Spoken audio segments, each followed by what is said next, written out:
Welcome back to the Community Roundtable. I'm really excited for our amazing guests that we have sitting at the table today as we continue the conversation from last month on diversity, equity, and inclusion as we roll into Black History Month. I want to welcome our guests, Candace and Sylvia and Pepi. Thank you so much for being here. I would love to hear from each of you a little bit about what it means to you personally and how it affects you and where you think we are with that. When I consider Black History Month, it really serves today for me as a common conversation starter, if you will. I look at it as a step in the right direction of really embracing what American history truly is and what it looks like. While we do have Black History Month, being an American person myself, I find our history just to be American history. And so my reference of it being a step in the right direction is just really the manner in which we embrace it as a people. It starts conversations that are really important. I can think of a time when my son was in elementary school and one of his classmates said, "Hey, we don't have a White History Month. Why is there a Black History Month?"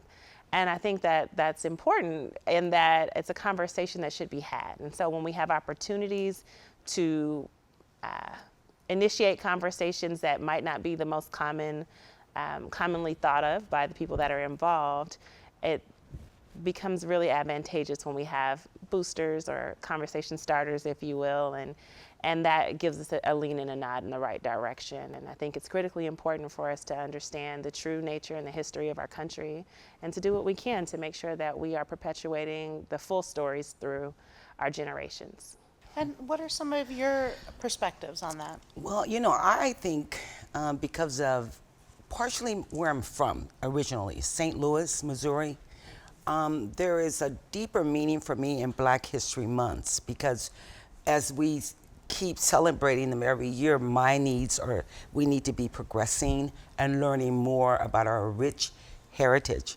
And I'm so blessed to have Netflix, I don't know if I should have said that, but I just learned of a queen from Angola, Queen Njinga.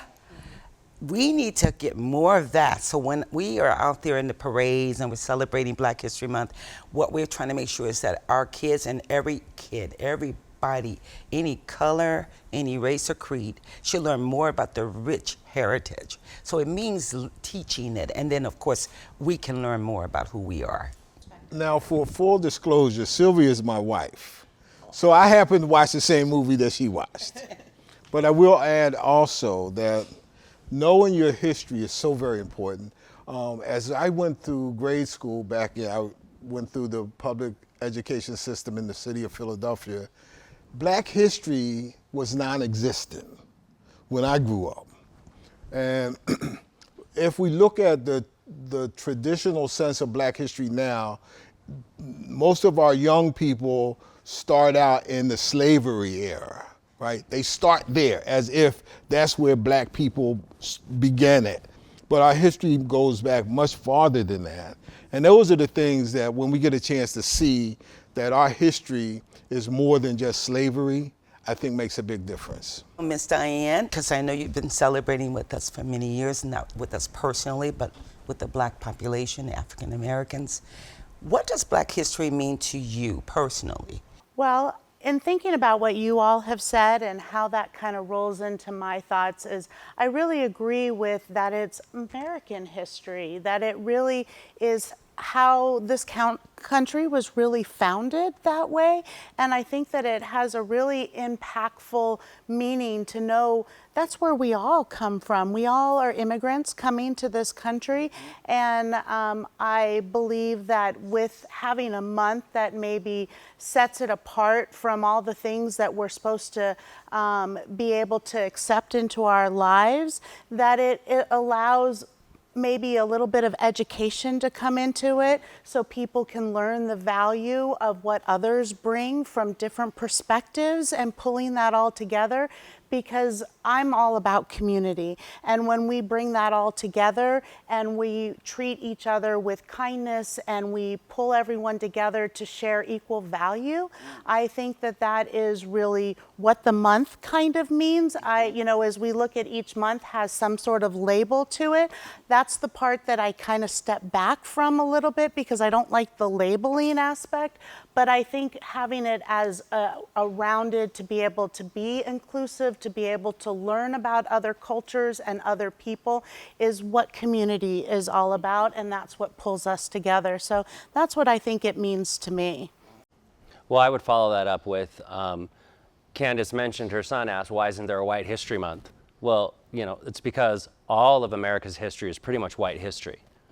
And we tend to want to wash over the Black experience here in our country. And same with the Native American.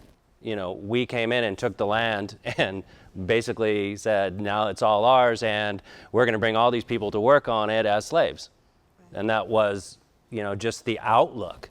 And so it wasn't until I got into college and had a little more cultural learning and had some classes and professors that really just said, look, there's a much richer, longer history than from Africa to slaves to where we are now. It goes back for generations and thousands of years. And that, to me, is the celebration when I see Black History Month is, look, this is so much more broad than just what we look at it as Caucasians. And so that's really what it means to me. I like to celebrate it and I like to be a part of it because it teaches me every year more.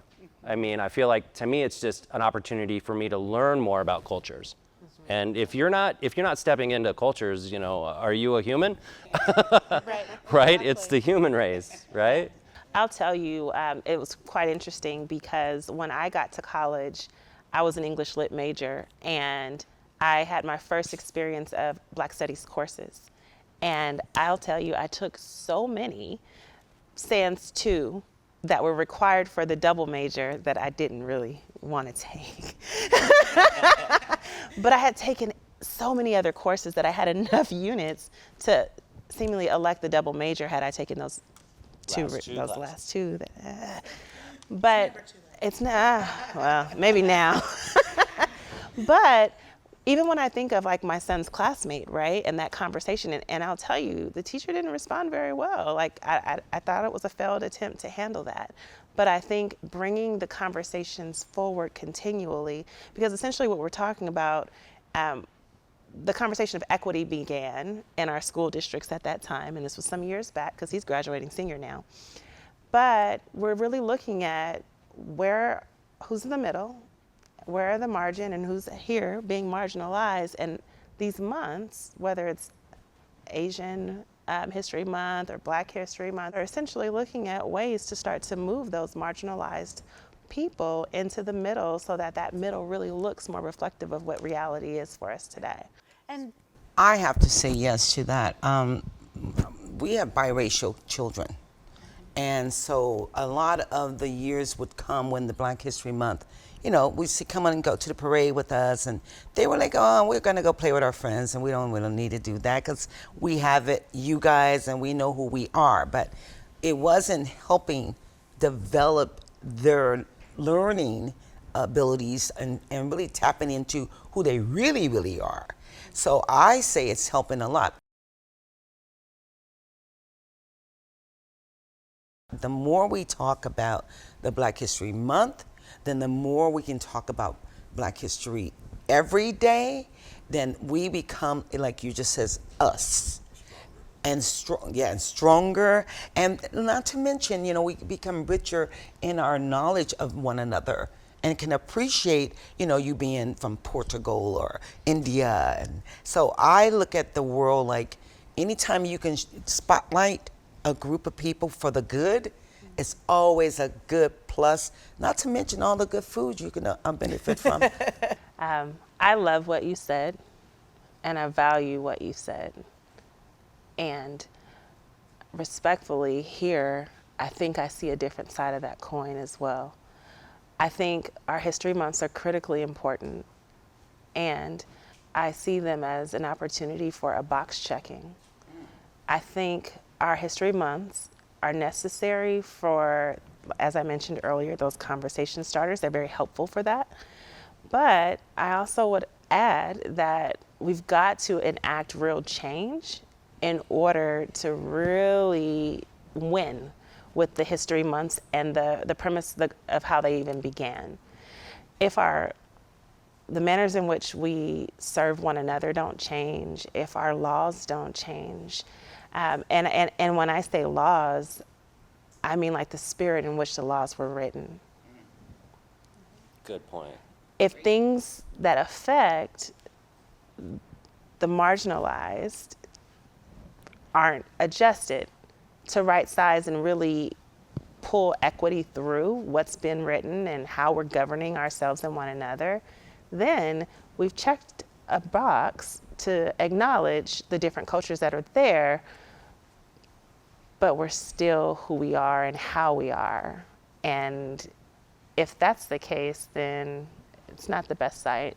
It doesn't create the best world or environment for us to live in, because the manner in which our country was constructed, it was never constructed for people of color whatsoever to advance. Any person of color in our country, as this country was constructed, was really to serve, not to be served or to win. I know you know this, Candace, because you are local with us here in the Temecula area, but in January of this year, our city council, in a 3-2 vote, decided that they would no longer give proclamations celebrating the history months across the board, but our city council is not going to give those proclamations.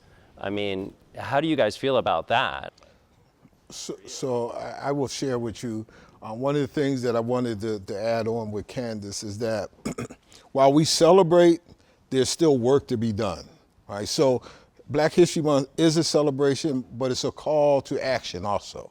While the city of Temecula has kicked the can down the road, so to speak, the city of Riverside did quite the opposite. What we did was we raised the African American flag in celebration of Black History Month.